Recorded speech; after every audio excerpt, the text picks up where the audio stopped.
इसी बीच आपसे बात करने वाले हैं इस वीडियो में बिहार सरकार के एक अच्छे से स्कीम के बारे में।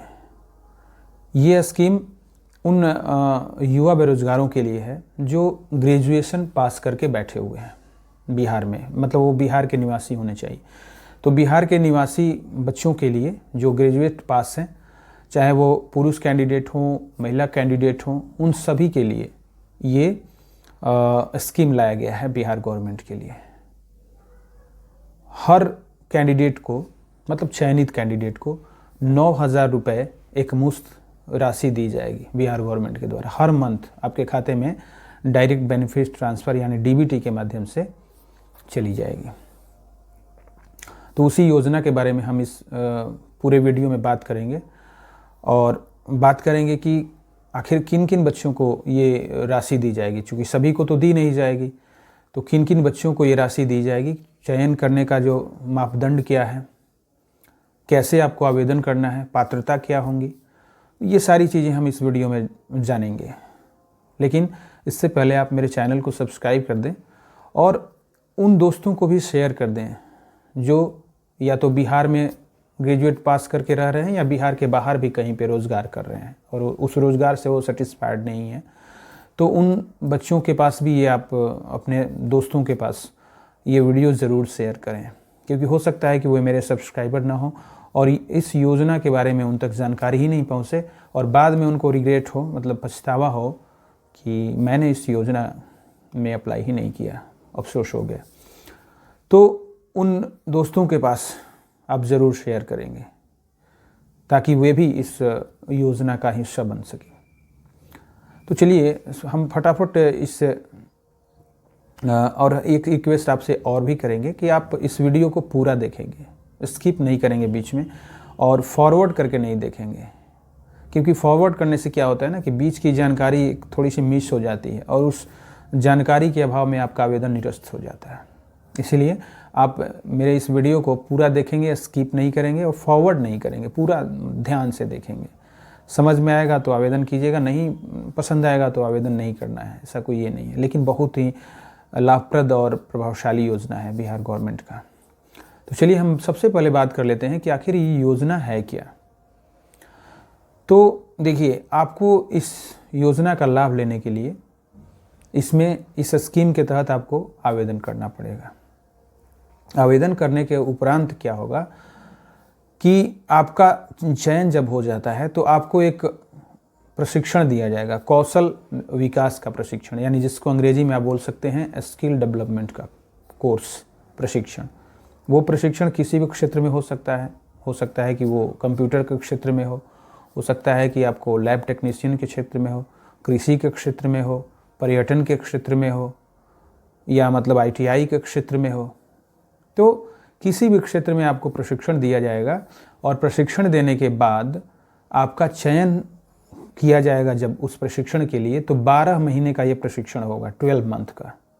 और हर महीने जो चयनित अभ्यर्थी हैं उनके खाते में हर महीने 9,000 रुपये DBT के द्वारा, यानी डायरेक्ट बेनिफिट ट्रांसफ़र, ठीक है, ये उसके तहत आपको आपके खाते में वो राशि दे दी जाएगी स्टाइपेंड के रूप में। मतलब आप प्रशिक्षण भी लेंगे 12 महीने और हर मंथ उस दरमियान आपको 9,000 रुपये की राशि आपके खाते में भी जाते रहेगी। तो उम्मीद करता हूँ कि ये बहुत अच्छी योजना है बिहार गवर्नमेंट का, इसमें आपको ज़रूर हिस्सा लेना चाहिए। तो सबसे पहले हम इसके बाद जान लेते हैं कि इस योजना का नाम रखा गया है बिहार ग्रेजुएशन स्कीम।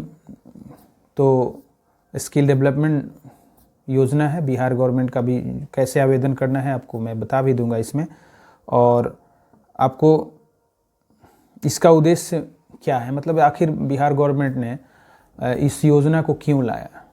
तो इस योजना का मतलब के लाने का यही उद्देश्य है, मुख्य एम ये है कि बिहार के जो युवक हैं उनको मतलब एक स्किल दिया जाए, प्रशिक्षण दिया जाए, ताकि वो हर क्षेत्र में जा कर के अपने रोज़गार प्राप्त कर सकें और कुशल बन सके, ताकि कोई भी कंपनी या कोई भी गवर्नमेंट जॉब हो उसमें उनको लिया जा सके। तो इसी के लिए आपको ये योजना लाई गई है और बेरोजगारों की समस्या को निश्चित तौर पे इस योजना से हल किया जा सकता है, क्योंकि प्रशिक्षण मिलेगा तो आप निश्चित तौर पे आप आगे बढ़ेंगे। तो ये योजना आपके लिए बहुत फ़ायदेमंद है। तो योजना के बारे में मैंने आपको बता ही दिया, योजना का लाभ क्या है, बेनिफिट क्या है। आपको हर महीने 9,000 रुपये स्टाइपेंड मिलेंगे और प्रशिक्षण भी मिलेंगे मुफ्त में, ठीक है। तो उम्मीद करते हैं। और अब योजना का मानदंड, मतलब इसका मापदंड क्या है, कौन से लोग जो है इस योजना में लाभ ले सकते हैं। तो सबसे पहली बात तो है कि आवेदक को बिहार का अस्थायी निवासी होना चाहिए, ठीक है। बिहार का अस्थायी निवासी होना चाहिए। जो भी बिहार के लोग हैं वे ही इस योजना के पात्र हैं। वो ग्रेजुएट होने चाहिए, ग्रेजुएशन पास होने चाहिए, ठीक है। किसी भी मान्यता प्राप्त विश्वविद्यालय से, किसी भी मान्यता प्राप्त विश्वविद्यालय से उनको ग्रेजुएशन पास होना चाहिए। बिहार के किसी भी मान्यता प्राप्त से उनको जो है ग्रेजुएशन पास होना चाहिए, या बिहार के बाहर से भी कहीं से यूनिवर्सिटी से आप डिग्री लिए हुए हैं, मतलब वो रेगुलेटेड यूनिवर्सिटी होनी चाहिए। तो अगर आप उसके साथ साथ बिहार के स्थायी निवासी हैं तो आप उस योजना का लाभ ले सकते हैं। आवेदक जो हैं उनकी आयु, उम्र की बात अगर की जाए तो 21 से लेकर के ये 35 ईयर होना चाहिए आपका। 21 वर्ष से लेकर के 35 वर्ष की उम्र में आप आवेदन कर सकते हैं। आपकी आयु ये होनी चाहिए। और दूसरी चीज़ कि आवेदक बेरोज़गार होना चाहिए, ठीक है। आवेदक जो है बेरोज़गार होना चाहिए। कैंडिडेट मस्ट हैव अनएम्प्लॉयड, ठीक है। तो अगर बेरोज़गार हैं तो आप आवेदन कर सकते हैं। आवेदन करने की प्रक्रिया क्या है? तो आवेदन करने की प्रक्रिया, बिहार गवर्नमेंट के साइट पे जाएंगे, वहाँ पे बिहार ग्रेजुएशन पास 9,000 स्कीम ऐसे करके एक ऑप्शन आएगा, तो वहाँ पे जा कर के आप इसमें आवेदन कर सकेंगे, ठीक है। उसके बाद आवश्यक दस्तावेज, मतलब कोई भी आवेदन करेंगे तो उसके लिए तो आपको डॉक्यूमेंट्स चाहिए। क्या क्या डॉक्यूमेंट्स आपको चाहिए? तो सबसे पहले आवेदन करते समय आपके पास आधार कार्ड होना चाहिए। ये तो भाई मतलब सभी योजनाओं में ज़रूरी है। तो you must have Aadhaar card, valid Aadhaar card. उसके बाद आपके पास पैन कार्ड होना चाहिए। उसके बाद स्नातक की डिग्री या अंक पत्र, मतलब स्नातक या तो आपके पास मार्कशीट हो या आपके पास डिग्री सर्टिफिकेट हो जो कि जेन्युइन यूनिवर्सिटी से हो। और बिहार के निवासियों के लिए है तो चूँकि निश्चित तौर पे आपसे डोमिसाइल की डिमांड की जाएगी, मतलब अस्थायी निवास प्रमाण पत्र आपको लेटेस्ट होना चाहिए, पिछले 6 महीने से ज़्यादा पुराना नहीं होना चाहिए। तो आप लेटेस्ट निवास प्रमाण पत्र इसमें अप्लाई करने के लिए बना लेंगे। और पासपोर्ट साइज़ का फ़ोटो होना चाहिए। पासपोर्ट साइज़ का फ़ोटो अंडरस्टूड है, सबके पास होता है। और बैंक पासबुक की कॉपी। बैंक एक ऐसा बैंक, नेशनलाइज्ड बैंक होना चाहिए जो कि आप मतलब आपके नाम से हो, जो आवेदक हैं उनके ही नाम से हो, और उसकी छाया प्रति आपको, मतलब बैंक का जो पासबुक है वो रखिएगा, क्योंकि बैंक का डिटेल आपको चाहिए, वो फिल करना है और उसी में डीबीटी के माध्यम से राशि जाएगी। एक चीज़ और बता दें आपको कि आप जो भी खाता दे रहे हैं उसमें आप ध्यान रखिएगा कि वो खाता डीबीटी इनेबल्ड हो, मतलब डायरेक्ट बेनिफिट ट्रांसफ़र के लिए वो इनेबल्ड हो। अगर नो होगा तो उस खाते में आपकी राशि नहीं जाएगी। तो आप जा कर के बैंक में, जिस बैंक को आप दे रहे हैं वहाँ जा कर के बैंक में ये भी पता कर लेंगे कि मेरा जो खाता है वो डीबीटी इनेबल्ड है भी कि नहीं है। तो ये वैसा ही आप खाता देंगे, ठीक है। आपको ये सारी डॉक्यूमेंट्स आप रेडी रख लेंगे आवेदन करने से पहले, और आवेदन करने के से पहले ये सारे आपके पास सही होने चाहिए। देख लीजिएगा कहीं पे नेम मिसमैच ना हो कहीं पे।